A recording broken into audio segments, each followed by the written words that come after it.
subscribe, like, share videos and enjoy physics classes by Shailendra.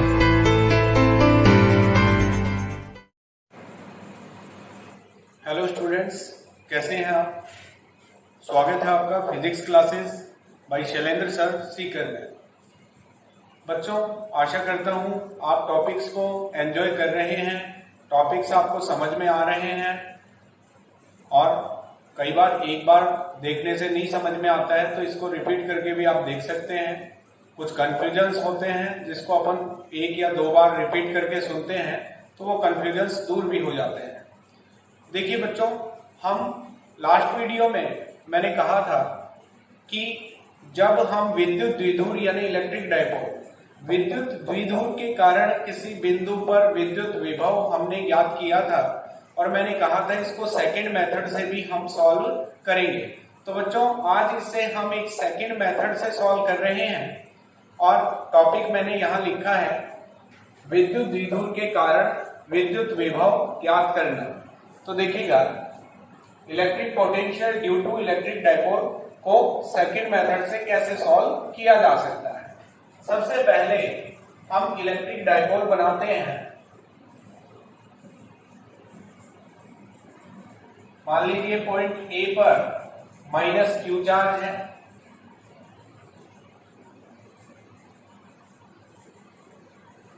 और point B पर plus Q charge है।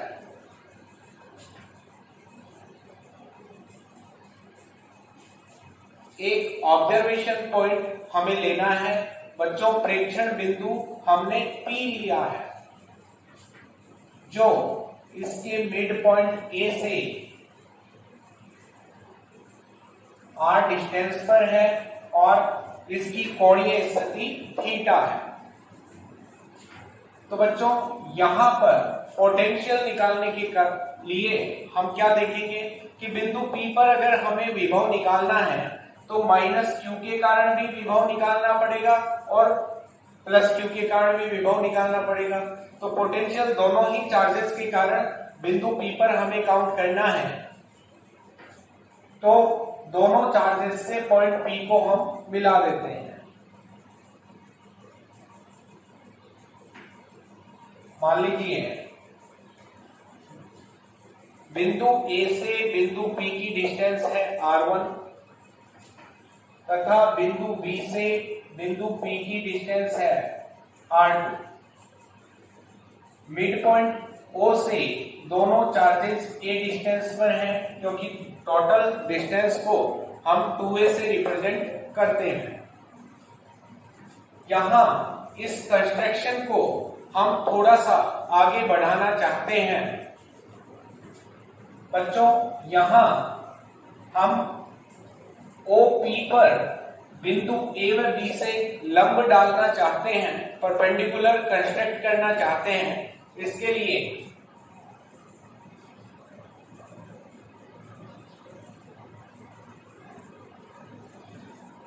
Point O से इस line को आगे बढ़ाते हैं और A से इस पर परपेंडिकुलर डाल देते हैं।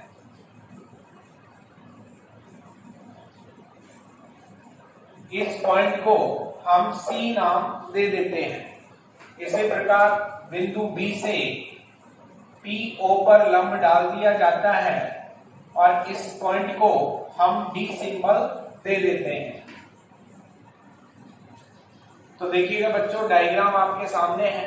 हमने A और B से PO पर लंब डाला है। यहां लंब AC और लंब BD आपको दिखाई दे रहा है। यहां हम इन जो एक्सटेंड की गई वैल्यूज हैं, यहां हमने OC को एक्सटेंड किया है और यहां बनने वाली साइड का नाम है OD। बच्चों, हम पहले इन दो वैल्यूज को फाइंड करेंगे। तो देखिएगा, डायग्राम के अकॉर्डिंग पहले हम इक्वेशंस को कुछ आगे बढ़ाते हैं। बच्चों, दोनों चार्जेस के कारण इलेक्ट्रिक डायपोल में दोनों चार्जेस के कारण पॉइंट P पर हमें पोटेंशियल निकालना है। तो हम लिखेंगे P पॉइंट पर पोटेंशियल का वैल्यू प्लस Q के कारण और माइनस Q चार्ज के कारण, दोनों के कारण हमें पोटेंशियल निकालना पड़ेगा और उन्हें जोड़ना पड़ेगा। तो यहां दोनों के पोटेंशियल का सम हमने रिप्रेजेंट किया है। हम जानते हैं फॉर्मूला होता है KQ/R। इस फॉर्मूला को दोनों चार्जेस के लिए अप्लाई कर देंगे।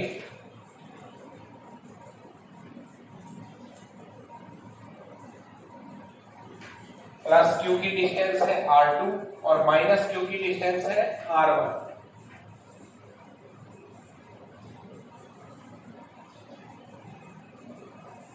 KQ को हम कॉमन ले लेते हैं बच्चों।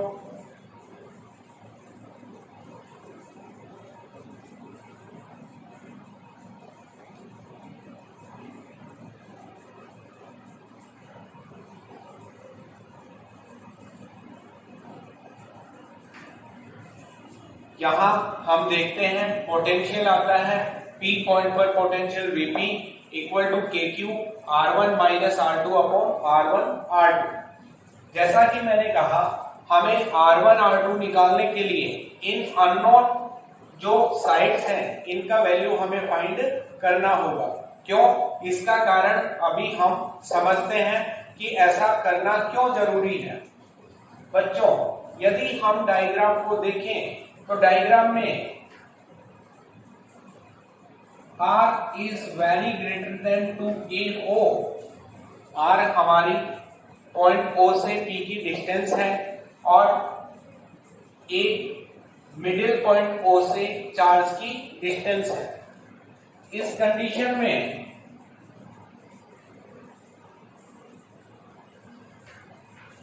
बच्चों R1 को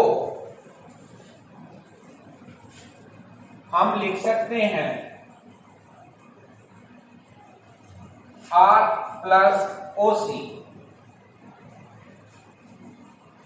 यानी कि हम लिख सकते हैं साइड AP का मान PC के इक्वल होगा और PC का मान हम लिख सकते हैं PO प्लस OC।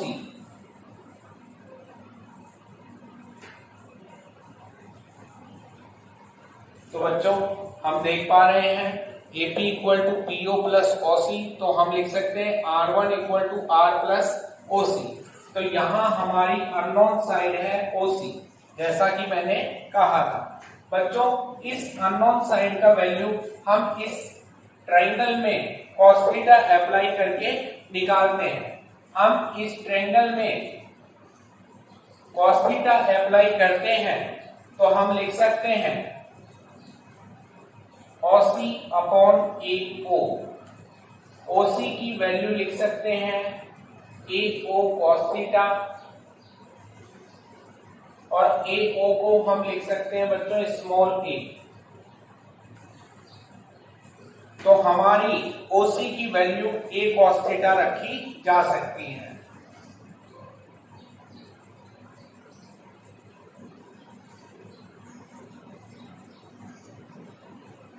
तो जैसा कि हमने R1 को फाइंड किया है, इसी तरह बच्चों यहां पर रखने के लिए हमें R2 भी फाइंड करना होगा। देखिए स्टूडेंट्स, हमने R1 को फाइंड कर लिया था। जो जरूरी इक्वेशंस हैं मैंने इस बोर्ड पर रिपीट कर दी हैं, देखिएगा। फर्स्ट इक्वेशन थी हमारी V equal to KQ R1 minus R2 upon R1 R2, equation first थी। और हमने इक्वेशन सेकंड में R1 का वैल्यू फाइंड कर लिया था। R1 हमारा आया R plus A cos theta. इसी तरह R1 की जगह अगर R2 हमें फाइंड करना है तो बच्चों हम इसी मेथड से अब की बार ट्रायंगल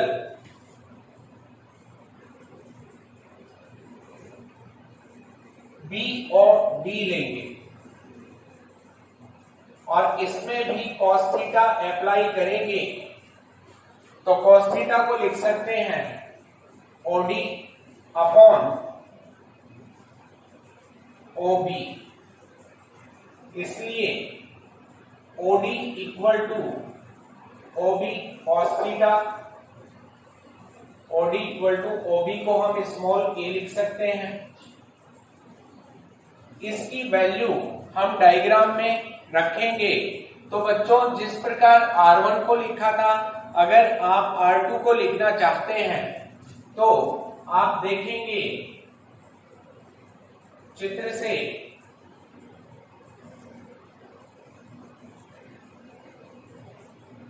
PB का मान PO माइनस OD लिखा जा सकता है। आप डायग्राम में देखेंगे PB इक्वल होगा PO माइनस OD के। तो बच्चों यहां PB का मान है R2, PO का मान है R और माइनस OD हमने निकाल लिया है A cos थीटा।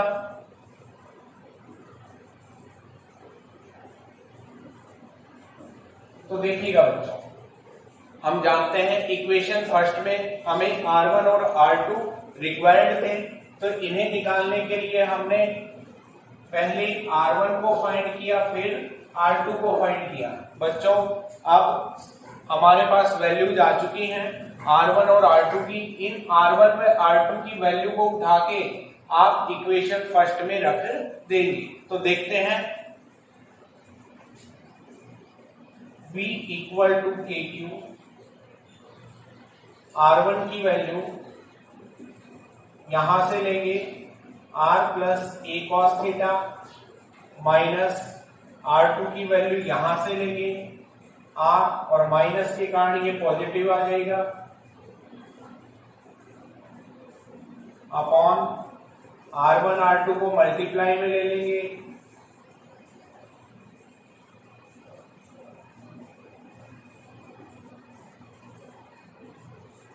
तो आपने R1 और R2 की वैल्यू को यहां पर रख दिया है। आगे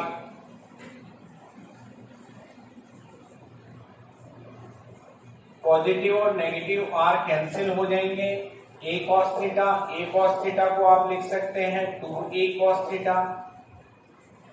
यहां आप देख पा रहे हैं बच्चों A plus b A minus b की फॉर्म है, जिसे A square minus b square के रूप में लिखा जा सकता है। तो आप इसे लिखेंगे R square minus A square cos square theta.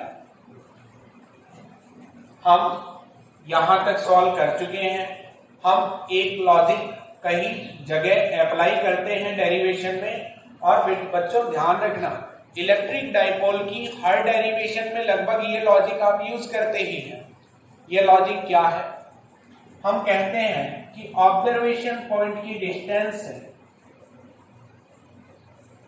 अगर A की कंपैरिजन में बहुत अधिक है, यानी कि R is very greater than to A, तब R square minus A square cos square theta tends to R square लिखा जा सकता है। यानी A स्क्वायर की उच्च घातों को हम नगण्य कर देते हैं क्योंकि A का वैल्यू बहुत ही छोटा है। रीजन क्योंकि द्विध्रुव में दोनों आवेश बहुत पास स्थित होते हैं। तो बच्चों A square cos square theta को कैलकुलेशन में नेगलेक्ट किया जा सकता है।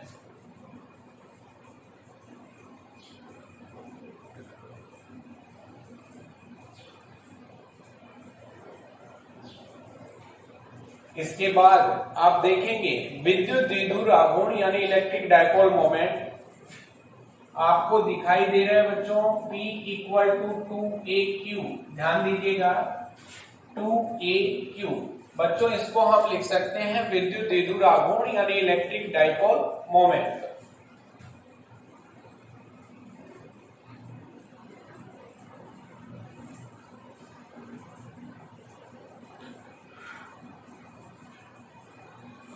इसे हम एक सेकंड फॉर्म में भी लिख सकते हैं। K को हम लिख सकते हैं बच्चों 1/4 pi epsilon not. Vector form में P को रिप्रेजेंट कर सकते हैं और इसको डॉट प्रोडक्ट लगा के cos थीटा को आप हटा सकते हैं, किंतु यहां यूनिट वेक्टर हमें लेना होगा।